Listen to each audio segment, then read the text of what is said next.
Steven Kukas, aka DM Armada, because you are absolutely one of the best Kano aficionados out there. Prism, that's my flavor. So let's get to work here. It's Nigel, Theo versus Alexander Vore on the bottom is playing Prism. And Yes. already at 30 health, no, that's not the way it goes. It's a little bit of an inversion here because Kano at 40 health seems like cheating. But yeah, so a little bit of a misstep here. Prism is Prism's at 40, Kano's at 30. But right away, we're going to see the Prism player come out with Parable of Humility. But Parable of Humility against Kano is kind of, it's more so, it's a formality. It's an aura. Yeah. You put it in there because it can attack for one like a weird Kadachi, right? But in this matchup, it's going to mean very little, particularly if Kano chooses not to run the one-of attack action, which we sometimes see, and not many people do in Classic Constructed.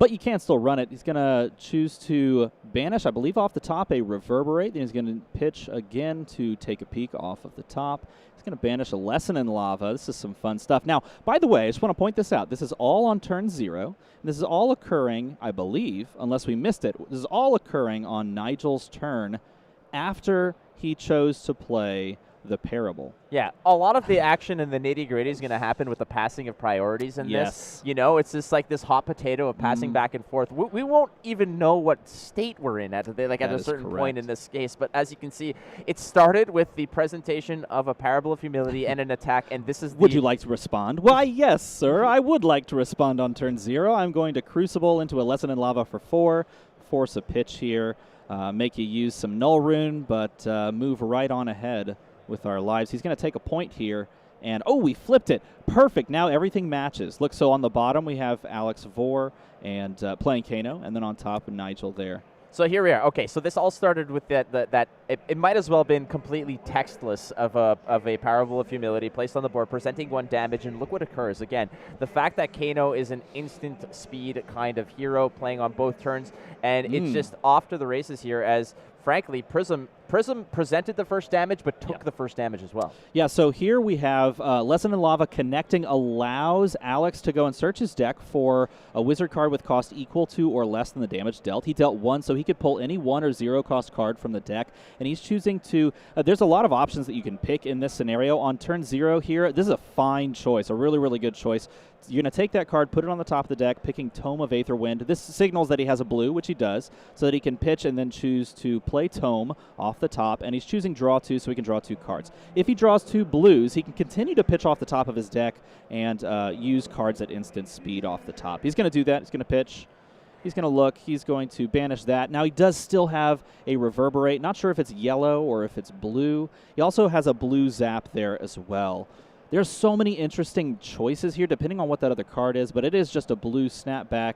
I believe that is blue, so he's going to come in with Reverberate just for 1. Does really nothing in this scenario, and then throw a Zap at him, so dealing 2 extra damage. During ProQuest season, I was on Prism for a few of the tournaments, and I did run into a Kano, and it was fascinating. The game was over very quickly. We actually played 2. We played another one just afterwards.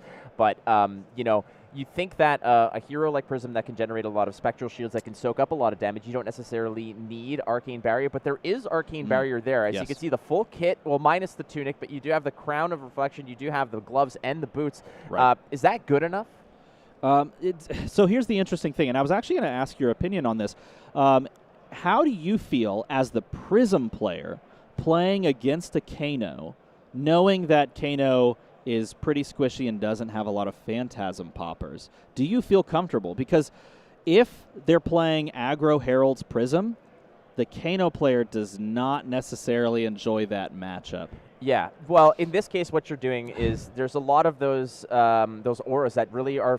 They do not present any factor. You're not having any of your auras popped or anything. So coming in at instant speed, having a Genesis early is also very helpful as well when the turn does come back to you. But having a three iterations of Arcane Barrier is certainly helpful. Yes. But the question is how many blues are in that Prism deck? How many, efficient pitches can you do to really absorb all of that damage? It's really a matter in those games that I played was finding opportunities where I can actually attack. But one thing that I did learn was holding a blue to absorb some of that arcane was very important. Yeah, see, here we have Aether Flare buffing up a Foreboding Bolt off the top. It was a blue Foreboding Bolt, so this actually does present extra damage. Now, my question for you about how you feel as Aggro Herald's Prism is a key one, because if you're Kano, in my perspective, perhaps, and you see 3 Arcane Barrier across the table, that could signal that they're playing like the version of Prism that doesn't have enough sideboard cards to actually present a bunch of Herald damage. And they're playing just the normal blue heavy-ish aura build, which feels a lot better to play into as Kano than Herald Prisms does. The one thing that Kano's going to be really hoping to dodge here is if the Prism player can find 1, 2, 3 of those Heralds of Erudition. Exactly. Yes. Those are the most dangerous cards. Yes. Because it's not just a matter of doing the damage and going to soul. It's just refilling the hand in a situation where the Kano player has no way to pop it and no real efficient way to block it. Alex here deciding to whether or not he wants to banish off the top. He chose to Kano. Kano, if you don't know anything about Wizard, let me give you a quick just rundown. Kano is a wizard, and he has an ability that says pay 3 resources. At any instant speed, you can look at the top card of your deck, and if it's a non-attack, you can banish it and then play it. On your opponent's turn, on your turn as well. You could do it on your turn as well. You could do it multiple times, and that's what we see here. Here we have a really fantastic draw, and there's some really tricky stuff that you can do as Kano. So here we have a Gaze the Ages being banished and a Chain Lightning being banished. And we'll see if he takes a specific line, but there's some really nasty stuff that you can do in response to your own instant speed triggers. Imagine having that kind of arrogance. You could already look at Kano and see he's got that smug grin on his face. Imagine have the arrogance of responding to your own responses. So he's going to play Chain Lightning, and then he's going to respond to Chain Lightning with his own Gaze the Ages, which allows him to opt to. And Gaze the Ages sees that Chain Lightning has been played. So when Gaze the Ages resolves, it will come back into Alex's hand and be a blue card in his hand, which is fantastic because then you can Kano. After Gaze the Ages is resolved, then Chain Lightning's effect will, play out, and it will allow him to play a card from his hand at instant speed. But because another wizard non-attack was played, it will also deal arcane damage in this scenario. So a really fun combo, and he's going to play a Gaze the Ages again to opt to again. I have to ask you here, in this case, again, you're talking about the importance of Kano's ability, pitching 3 to be able to go ahead and play off the top of your deck if necessary. How many blues are in a standard 60-card set here? It seems like it's such an important engine piece to being able to rip these off. Yeah. And, I mean, when you're playing blue, obviously you're kind of you're shaving away some of the damage output, but the consistency of being able to Kano reliably. How many blues? How much percentage of the deck is blue? So roughly half of the deck is blue, but there have been changes over the course of I'd say a couple of months, and sort of iterations on the deck where people are actually taking out blues slowly but surely and adding more damage in, like you said, more reds going into the deck so that they can present a bunch more damage and be able to kind of combo off on all these like 0 cost, 1 cost stuff, all one after the other, so they don't necessarily have to play as many blues to pay for things. They're just doing it for Kanos. Here he has Blazing Aether coming down, Kanoing again, hitting a Sonic Boom. This is looking real spicy right out of the gate here. Again, when it comes down to these matches, Prism very adept at absorbing damage, be it through Spectral Shields, blocking, etc., pitching a lot of those high-value cards. However, in this case, this is a pretty potent chain of events here. And it looks like he's playing the Blazing Aether, and then he Kano'd off the top to get the Sonic Boom in response to the Blazing Aether. So Blazing Aether has not yet resolved, and it will check at the end of the turn, or at the end of its resolution, to see how much arcane damage has been dealt, and then it'll deal that amount of damage. Yeah. So, with Sonic Boom still on the stack, being resolved, if the Prism player allows this to hit, not only is that damage going to factor into Blazing Aether, but it's also going to do its own effect as well. So incredibly complex play right here. And like some of these very intricate interactions and such, that little flip over, like, let me read that card, you want to double check it? Yeah, you might need a little bit of a guide when it comes to this. And take a look at that pitch zone for the Kano player, Alexander Vore, looking like he's undergoing a deck check. That's right. This is the other cool thing that you can do as Kano, is as you're pitching this, you arrange your pitch. Oh my goodness, he hits a Blazing Aether off the top as well. So Blazing Aether into Blazing Aether. He's going to choose not to play it right away. He's going to banish it and then play it after this first Blazing Aether. And then the second one comes in and double stacks the Blazings. How fun is Kano? Kano is a lot of fun, and I don't think I have the amount of connected neurons in my brain to adequately play this. And see, here he's going to rearrange his pitch so that when it goes to the bottom of the deck, he can memorize the order of cards based on cue cards that he draws into, so that he knows when damage cycles back around and is able to present itself again. So you can Kano off the top again.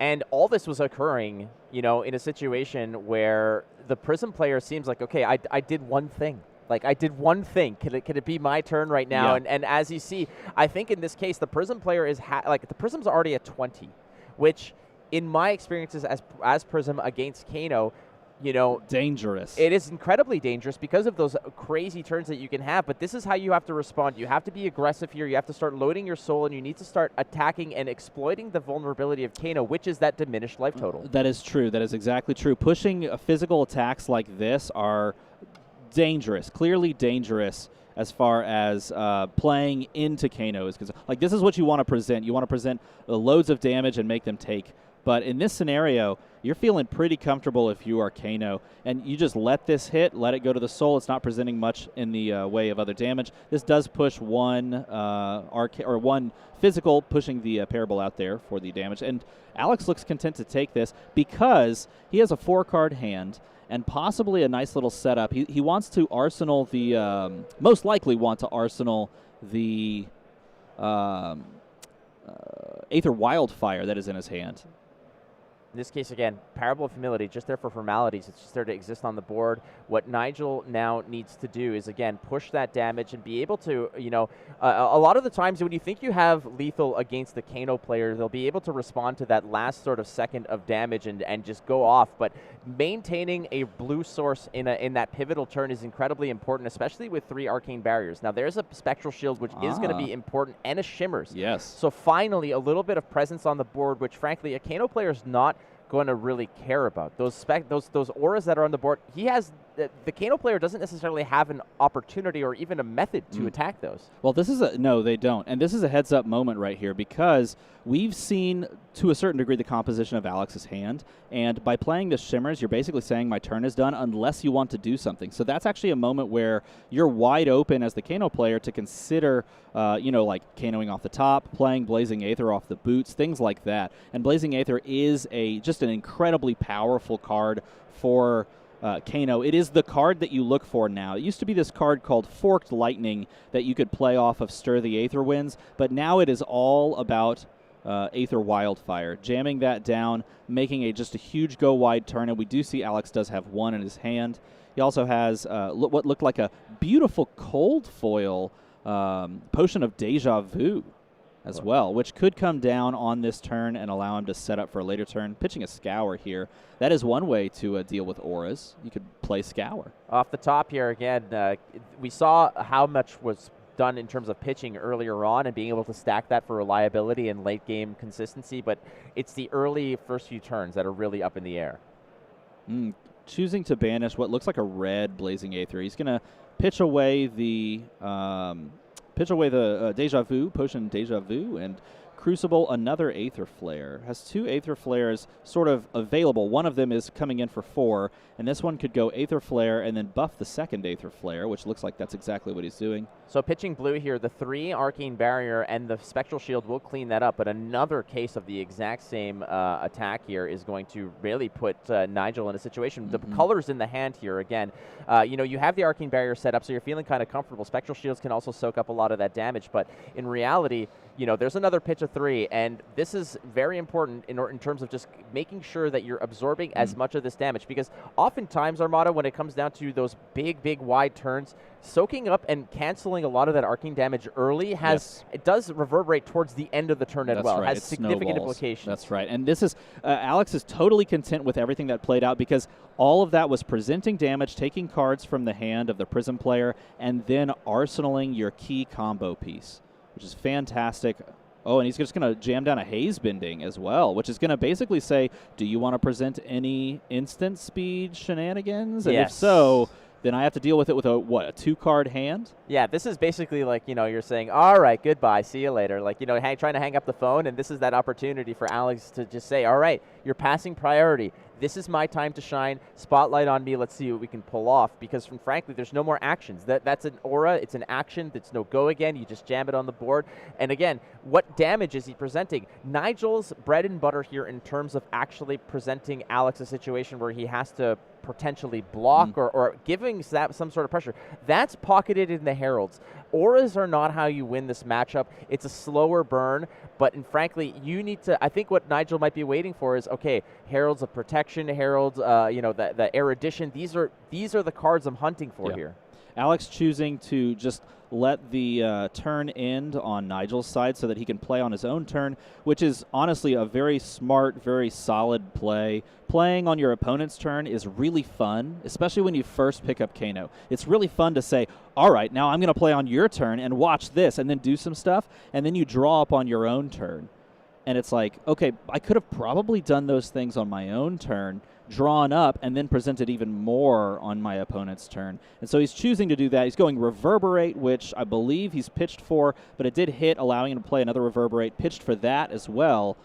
Threatening playing something from hand, but again, just presenting damage. Presenting damage that's uncomfortable to deal with if you are not used to playing Kano. Kano players strike me as the type there, you invite your buddy over to play Mario Brothers and whatever. You get your first time, you die, you pass a controller. When they die, they're like, well, that doesn't count, so let me take another turn. Like, they're playing on your turn as well. Those are the types of Kano players. Sorry, I get hounded all the time about this, about pronunciation of Mario versus Mario. You're a Mario Brothers guy? I'm a Mario. Listen, okay. Hey, listen, I'm a product of where I grew up, all right? It's Mario, it's Mario. I'm not hating on that. You can pronounce it I got that a way. whisper in my ear from certain people. It's all good. It wasn't me. I didn't say it. No, you don't whisper. I don't. I yelled loudly. No. Wartoon Herald Blue coming across for 5. Again, this is one of those moments where you don't, as the Kano player, necessarily mind taking damage here, but if you have a value block in hand, and if you're just trying to set up, like, I'm going to play on my turn, I'm going to play this on-hit effect scary thing, choosing to just block with one of those beautiful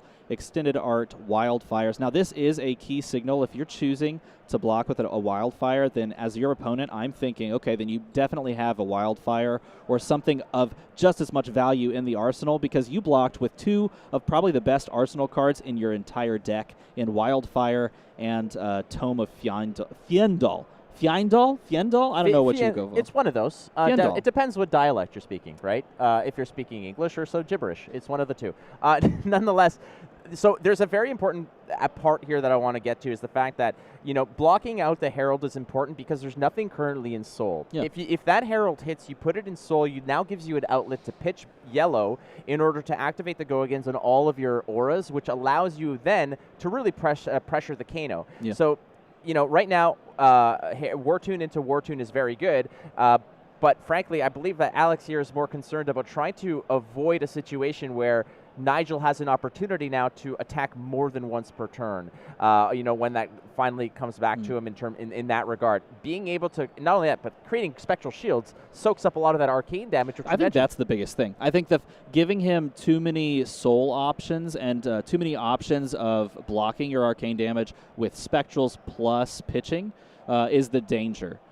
Because you're trying to set up your combo turn, you're trying to set up a kill turn. You have the piece. Now you just need to draw into like a heavy blue hand, or a variety of like blazing into something else. And he's already used 2 blazing, so he has to think his part through. And this is a fantastic way to set it up, a kill turn by coming across with Aether. Why did I blank on the name? This is one of my favorite cards.